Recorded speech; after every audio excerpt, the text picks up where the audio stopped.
You know, it was a 7-year journey for me, and I kind of needed it. You know, there were some frustrating times where I would have wished it would have gone earlier, but I think it kind of happened at exactly the right time because the preparation for it was layered. You know, there was a physical element to it, emotional research element, interviewing people, but then there was a spiritual element to it as well. This man was led by his spiritual conviction, and I felt I had to open up to that in order to be able to do it. So it was layered and comprehensive.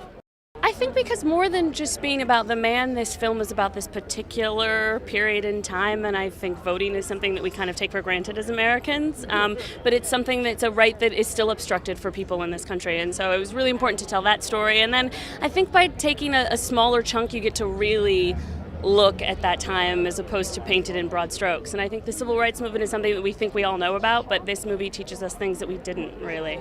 You know, there's not been a feature film from a studio made about Dr. King's life at all. And so this isn't really about his life, but it's about a slice of his life, which we thought was a great way to approach such an epic story, right? I mean, his life cradle to the grave, it can't be contained in 2 hours. So what we did was just look at this incredible 3 months in his life where he did this campaign that really changed the course of American history in Selma, Alabama.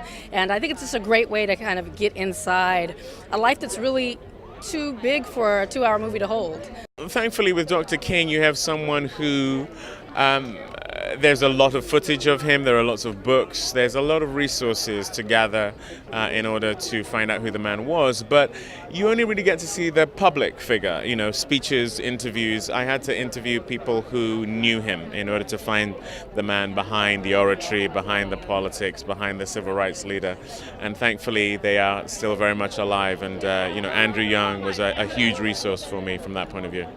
I mean, he's incredible. Just to watch him on set, it really felt like he transformed, and I couldn't, see David in there. And then I didn't see him for a couple months, and he lost all the weight and kind of became David again, and I was like, oh, wow, that's a really different person than the person I got to know. But he was incredible as a leader to us as a cast, too. He really made us approach the material, no matter how small or big our part was, with a real seriousness and a fullness of heart, and that had a lot to do with him. Well, David's an extraordinary actor and an exquisite human being, so that combination is an actor's dream, a director's dream.